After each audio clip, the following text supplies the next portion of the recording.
So guys welcome back to my new video. सो आज की वीडियो होने वाली है ये मैथ की बुक तुम अगले 15 दिन में कैसे कंप्लीट कर सकते हो। देखो मैं कोई टॉपर नहीं हूँ, मेरे मैथ में 87 नंबर आए थे 100 में से। और इस वीडियो में मैं तुम्हारी सारी प्रॉब्लम सॉल्व कर लूंगा। कुछ लोग बोलते हैं भैया मैथ समझ नहीं आ रही, मैथ मुश्किल लगता है, वो फॉर्मूला याद नहीं होता। कोई बोल रहा है PYQ सॉल्व कर लो, सैम्पल पेपर सॉल्व कर लो, RD शर्मा सॉल्व कर लो, पता नहीं क्या क्या चलता रहता है मैथ में एंड तुम्हें लगता है डिफिकल्ट। और ये वीडियो बहुत ज़्यादा प्रैक्टिकल होने वाला है एंड अपना रियल एक्सपीरियंस बताने वाला हूँ। तो ये वीडियो को लाइक कर देना, 100 लाइक का टारगेट है। और मेरी बात सुनो, इस वीडियो को एंड तक देख लेना। अगर तुम्हें ये वीडियो अच्छा नहीं लगा तो डिसलाइक करके जाना, अनसब्सक्राइब कर देना, कमेंट में कुछ भी लिख देना, मैं बोल रहा हूँ भाई, ठीक है। बस एक बार इस वीडियो को एंड तक देख लो।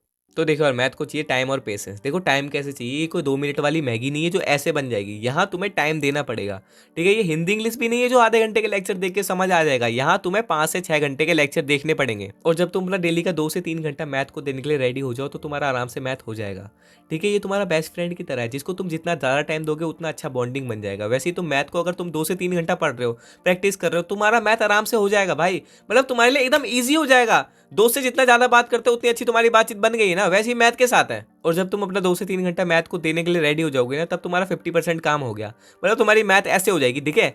तुम्हें मतलब इतना सोचना नहीं है, तुम्हें बस 2 से 3 घंटा निकाल देना है मैथ के लिए, बस इतना काम कर लो, हो गया तुम्हारा। और मैथ को तुम्हारे टाइम के साथ पेशेंस और कंसिस्टेंसी भी चाहिए। कंसिस्टेंसी मतलब जैसे तुमने आज मैथ पढ़ लिया, उसके बाद तुम टाइम पास कर रहे हो, 2 से 3 दिन तुमने मैथ पढ़ा ही नहीं, फिर तुम मैथ पढ़ रहे हो। भाई ऐसे थोड़ी चलेगा यार, तुम्हें डेली काम करना है उसमें, ठीक है। तुम्हें डेली मैथ को पढ़ना है। और मैथ को तुम्हारा पेशेंस भी चाहिए। पेशेंस मतलब तुमने कोई चीज़ पढ़ी, ठीक है, तुम्हें समझ नहीं आ रही, तुमने छोड़ दिया।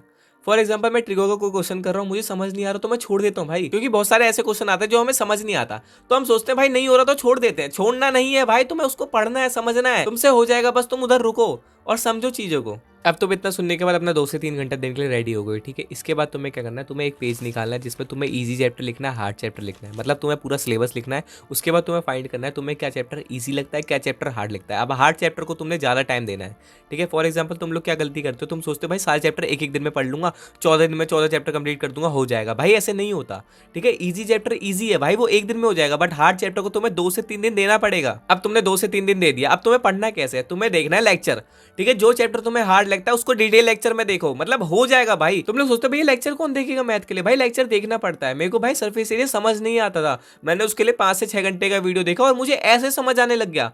मतलब मुझे लगता था ना कि मेरे को लेक्चर नहीं देखना, यहाँ पर 5-6 घंटे कौन देगा अपने भाई। वैसे ही टाइम नहीं मिलता है बोर्ड एग्जाम के टाइम पे, भाई टाइम निकालो, वर्थ इट होगा भाई तुम्हारे लिए। तुम लोग बोलोगे भाई सही है मैंने लेक्चर देख लिया, कम से कम चैप्टर तो समझ आया। मतलब चैप्टर ही समझ नहीं आ रहा, तुम सोच रहे हो भाई चैप्टर समझ नहीं आ रहा और बैठ के सोच रहे हो, बस ओवर थिंक कर रहे हो। नहीं भाई, तुम 5 घंटे का लेक्चर देख लो, तुम्हें समझ आ जाएगा, मैं 100% गारंटी दे रहा हूँ। देखो तुम ऋतिक सर की वीडियो देख सकते हो, शोभित भैया की भी देख सकते हो, बट तुम्हें अभी डिटेल लेक्चर पे ध्यान देना है। लाइक तुम्हें 5 से 6 घंटे देना है अभी, ठीक है। अभी तुम्हारे पास थोड़ा बहुत टाइम है, बाद में क्या होगा ना, तुम्हारे पास टाइम नहीं बचेगा। तुम सोचोगे भैया टाइम तो है ही नहीं, अब क्या करें। अब तुम 14 डेज लेक्चर देखना है एंड के टाइम पे। अभी तुम्हें क्या करना है, अभी तुम्हें डिटेल लेक्चर देखना है, सिंपल सी बात है। और कुछ लोग बोलते हैं भैया मैथ के लिए PYQ सॉल्व करेंगे, एग्जाम्पलर सॉल्व करेंगे, क्वेश्चन पेपर सॉल्व करेंगे, पता नहीं क्या क्या भाई, RD शर्मा लगाएंगे। भाई नहीं हो पाता। एंड के टाइम पे कुछ लोग कितना ज्ञान देते हैं ना यूट्यूब पर कि भैया वो सॉल्व कर लो, 100 में से 100 आ जाएंगे, वो सॉल्व कर लो। अरे नहीं होता भाई, इतना टाइम नहीं है एंड के टाइम पे, समझ नहीं आता। मैं तुम्हारी तरह स्टूडेंट था ना भाई, मैं बोलता था भाई क्या कर रहा हूँ, मतलब मेरे को ऐसा लगता था ये हो क्या रहा है भाई, इतना सारा चीज समझ ही नहीं आता मैथ। इधर मुझे NCERT से समझ नहीं आ रहा, लोग बोल रहे हैं RD शर्मा लगाओ, एग्जाम्पलर लगाओ, वो लगाओ। भाई नहीं हो पाता, ठीक है। तुम्हें क्या करना है, तुम्हें समझना है धीरे धीरे, एकदम से मत स्पीड पकड़ो, ठीक है। वो लोग अलग है, तुम लोग अलग हो, सब लोग अलग है, ठीक है। कोई टॉपर आके बोल रहा है ना एग्जाम्पल लगा दो, सैंपल पेपर लगा दो, भाई उसके लिए वो इजी होता है, वो स्टार्टिंग से ढंग से पढ़ रहा था। अगर किसी को कुछ समझ नहीं आ रहा ना, वो पहले NCERT खत्म करो, NCERT के बाद आगे बढ़ना। और अभी इतना टाइम नहीं है कि इतनी सारी चीजें तुम सॉल्व कर पाओ। अभी तुम्हें NCERT पे फोकस करना है। NCERT एक बाइबल की तरह है भाई, उसमें से 90% से ज्यादा क्वेश्चन आते हैं, बाकी के क्वेश्चन तुम्हारे बाहर से आते हैं ट्रिकी करके, बट कॉन्सेप्ट NCERT से ही होता है। और भाई टॉपर की बातों में नहीं है ना, तुम्हें फाइंड करना है ये चीज सॉल्व करने से होता क्या है भाई, तुम्हें पता तो चले क्या होता है। लोग तो आके बता देते हैं ये चीज सॉल्व कर लो, वो चीज सॉल्व कर लो। भाई PYQ से तुम्हें पता चलेगा क्वेश्चन आता कैसे है, ठीक है। सैंपल पेपर सॉल्व करने से तुम्हारा टाइम मैनेजमेंट होगा, और एग्जाम्पल लगाने से तुम्हारा पता चलेगा ट्रिकी क्वेश्चन आते कैसे, और एक्स्ट्रा प्रैक्टिस हो जाएगी। और तुम लोग सोचते हो भैया फॉर्मूले याद नहीं होते, भाई फॉर्मूले याद नहीं किए जाते, फॉर्मूले समझे जाते हैं।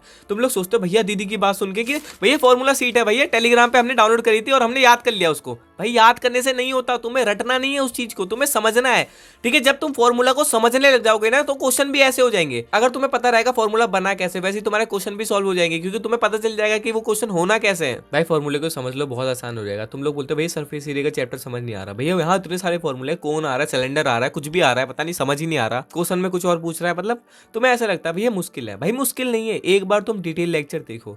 मैं मजाक नहीं कर रहा भाई। ऋतिक सर ने एक ट्रिक बताई थी कि ये फॉर्मूला बनता कैसे है। भाई मुझे पता चल गया उसके बाद से कि ये तो ऐसे हो जाएगा। मतलब भाई इतना ईजी हो जाता है ना ये चीज समझने के बाद। भाई मैं अपने एक्सपीरियंस से बता रहा हूँ, ये चीज 100% काम करेगी। और भाई मैथ इतनी मुश्किल नहीं है, हो जाता है, ठीक है। तुम्हें बस डिस्ट्रैक्ट नहीं होना।